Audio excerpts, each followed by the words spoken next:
o soldado que testemunhou os últimos momentos de Jesus. Então, o oficial romano e seus companheiros, que estavam encarregados de vigiar Jesus. Ao presenciarem o terremoto e os eventos que se desenrolavam, eles ficaram profundamente alarmados e maravilhados e afirmaram: verdadeiramente, este homem era o Filho de Deus. Evangelho de Mateus, capítulo 27, versículos 53 ao 54, em uma tradução expandida. Era responsabilidade do oficial romano assegurar que a crucificação ocorresse conforme o protocolo e sem incidentes. Normalmente, ele liderava uma centena de soldados durante o momento da crucificação. Era um militar de profissão cuja bravura e perspicácia o impulsionaram na escala hierárquica. Ele era considerado um soldado de excelência. Para desempenhar esse papel, ele precisava ser imperturbável e eficaz. Ele estava sujeito às ordens de seus superiores.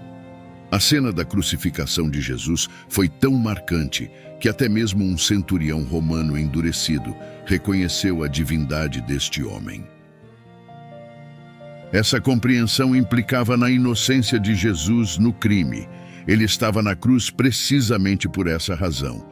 O centurião deve ter experimentado uma mistura de sentimentos. Ele acabara de perceber que supervisionara a crucificação de um homem inocente. Estas não foram as palavras murmuradas por um recruta assustado ou as palavras trêmulas de alguém facilmente influenciável. Essas foram conclusões sólidas, alcançadas por um veterano experiente, um homem que testemunhara inúmeros homens enfrentarem finais terríveis e fora responsável por suas mortes. Este centurião estava plenamente consciente da feroz condenação dos líderes religiosos judeus que levou Jesus à cruz por acusações de blasfêmia. Seu superior imediato, Pôncio Pilatos, mantinha a convicção de que Jesus fizera essa alegação. No entanto, o centurião rejeita essa condenação e confirma a declaração de Jesus. Por quê? Porque os argumentos em favor de Cristo eram inegáveis. Devemos ter em mente que esse homem, sem dúvida, testemunhou muitas crucificações. Contudo, havia algo notavelmente distinto nessa execução em particular. O que ele testemunhou? Diversas cenas dos eventos envolvendo o julgamento, a prisão e a crucificação de Jesus, que se uniram em uma narrativa convincente. A primeira foi a resposta de Jesus à injustiça que ele foi obrigado a suportar nas mãos de seus próprios compatriotas através de prisões e julgamentos. Esse homem certamente testemunhou muitas crucificações.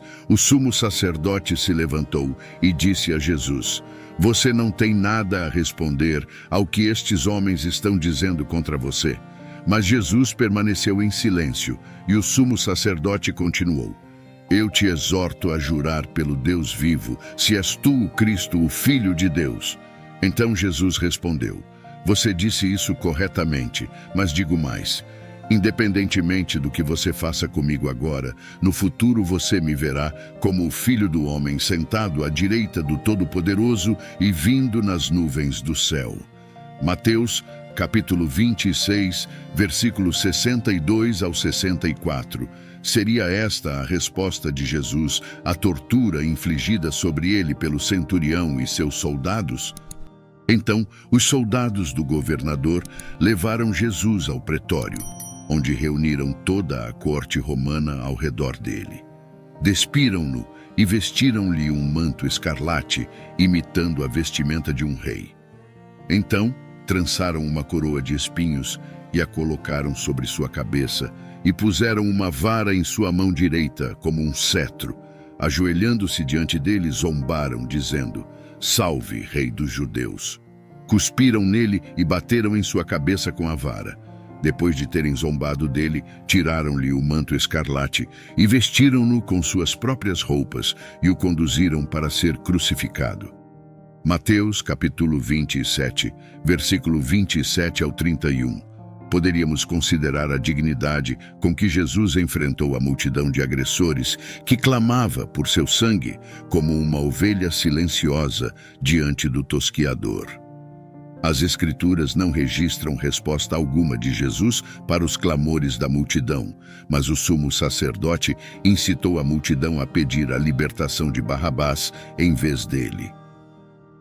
Novamente, Pilatos perguntou: "Então, o que devo fazer com aquele que vocês chamam de Rei dos Judeus?" Eles responderam com gritos: "Crucifique-o!"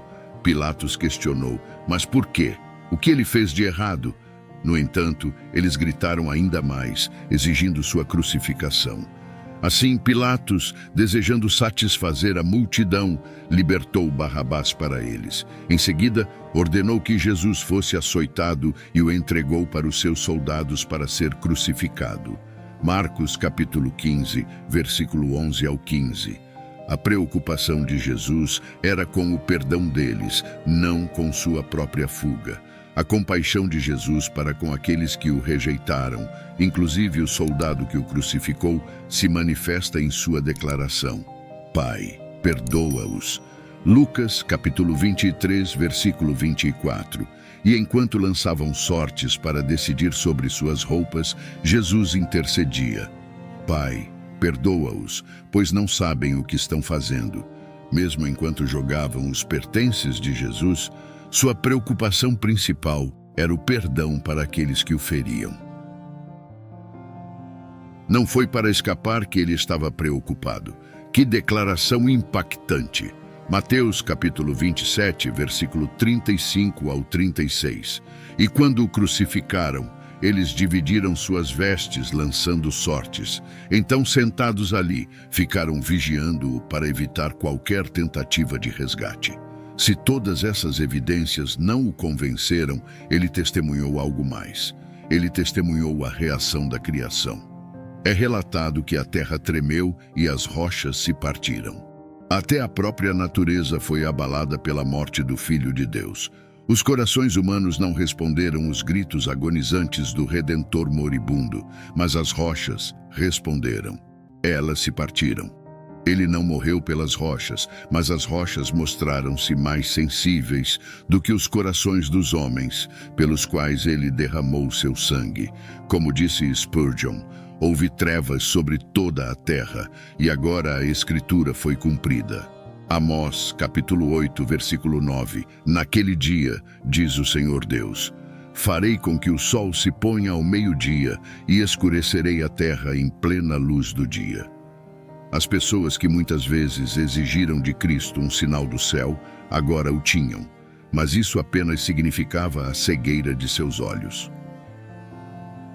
Nesse ponto da tarde, por volta do meio-dia, as trevas persistiram até aproximadamente às 3 horas da tarde.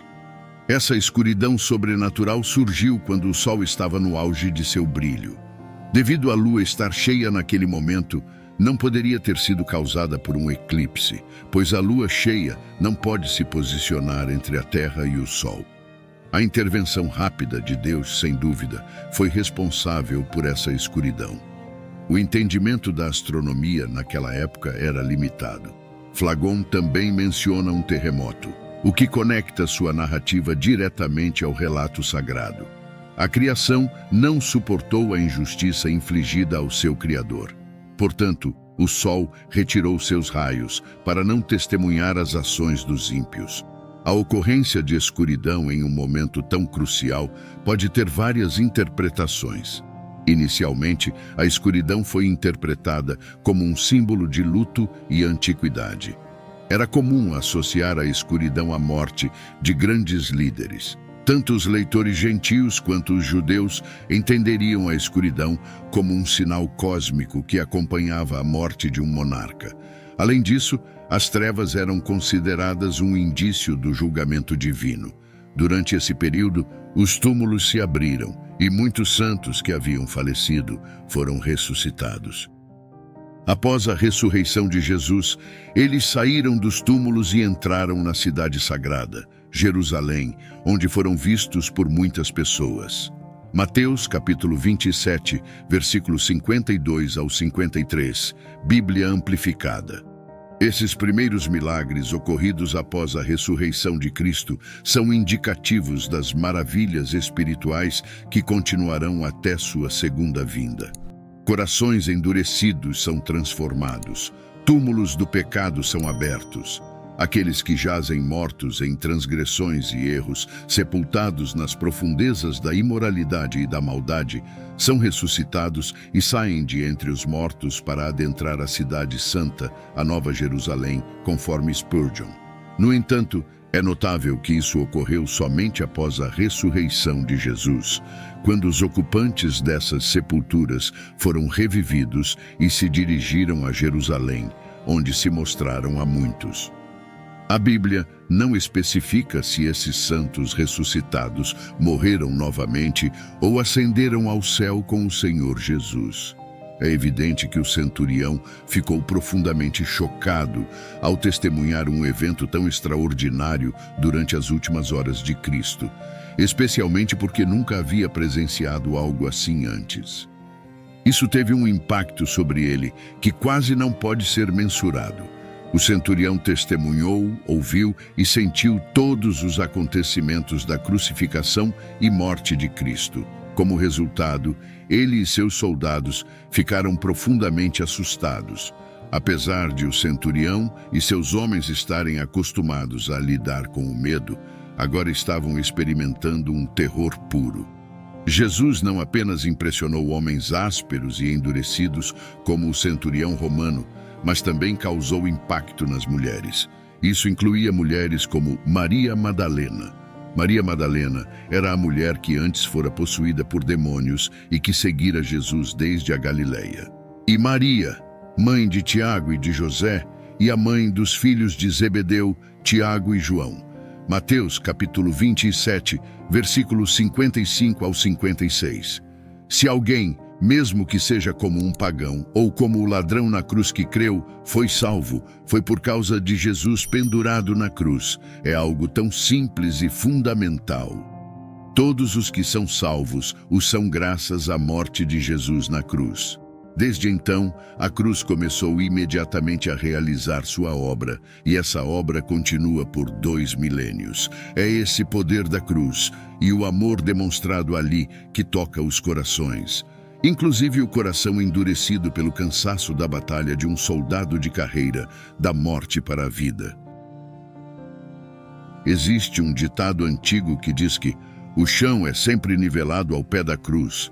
Isso era verdade no primeiro século e continua sendo hoje em dia. Ao pé da cruz, todos, pobres e ricos, encontram um terreno igual para se ajoelhar e abraçar o Cristo que morreu por eles. Verdadeiramente este é o Filho de Deus. Nós ouvimos e acreditamos, mas a jornada não deve parar por aí. Devemos ter uma paixão por conhecê-lo mais profundamente. Como diz Filipenses, capítulo 3, versículo 10. Para que eu possa conhecê-lo de maneira íntima, explorando as profundezas do seu ser, entendendo mais plenamente as maravilhas da sua pessoa e experimentando o poder da sua ressurreição que flui e opera dentro dos crentes. Desejo também compartilhar da comunhão dos seus sofrimentos, sendo constantemente transformado interiormente à sua semelhança, até mesmo a morte se necessário, a fim de ser como ele. Que esse mesmo anseio arda em nossos corações, para que possamos genuinamente conhecer aquele que nos amou e se entregou por nós. É inevitável questionar como o encontro com Jesus afetou a vida dos soldados. Será que eles se tornaram seguidores de Cristo? Segundo a tradição do púlpito, o centurião foi identificado como Longino e teria se convertido em um fiel discípulo de Jesus, pregando o Evangelho e eventualmente morrendo como mártir. Porém, isso é apenas uma tradição. Não podemos afirmar com certeza se isso ocorreu, mas sabemos que a verdade tem o poder de tocar profundamente o coração de alguém. A cruz de Jesus tem o poder de transformar uma pessoa. O centurião começou o dia como um oficial romano, supervisionando uma crucificação. mas terminou reconhecendo que Jesus era o Filho de Deus. Como diz em 1 Coríntios, capítulo 1, versículo 18, a mensagem da cruz é loucura para os que estão perecendo, mas para nós, que estamos sendo salvos, é o poder de Deus. E pregamos Cristo crucificado, uma mensagem que para alguns é um tropeço e para outros é considerada absurda. Mas para aqueles que são chamados, tanto judeus como gregos, Cristo é o poder e a sabedoria de Deus. 1 Coríntios, capítulo 1, versículo 23 ao 24. A decisão é sua. Que pensamento poderoso! Deus já agiu na salvação. Cristo morreu por você. Agora a escolha é sua. Jesus deu sua vida para que pudéssemos recuperar a nossa. Ele morreu como nós para que pudéssemos viver como Ele. Ele não apenas agradou a Deus Pai, mas nos recebeu como herança. Como substituto para a humanidade pecadora, Jesus suportou a separação do Pai. Por mais terrível que fosse, isso cumpriu o plano redentor e amoroso de Deus. Um poema clássico de Throned Upon the Awful Tree, por John Ellerton, em 1875, diz: Sentado na terrível árvore, rei da dor, eu assisto contigo. A escuridão cobre teu rosto angustiado, nada além de linhas de angústia e dor. Ninguém pode dizer que dores desconhecidas mantêm-te em silêncio e solitário, silencioso durante aquelas 3 terríveis horas, lutando contra os poderes do mal, deixado sozinho com o pecado humano, envolto em escuridão por fora e por dentro, até que a hora marcada esteja próxima, até que o Cordeiro de Deus morra.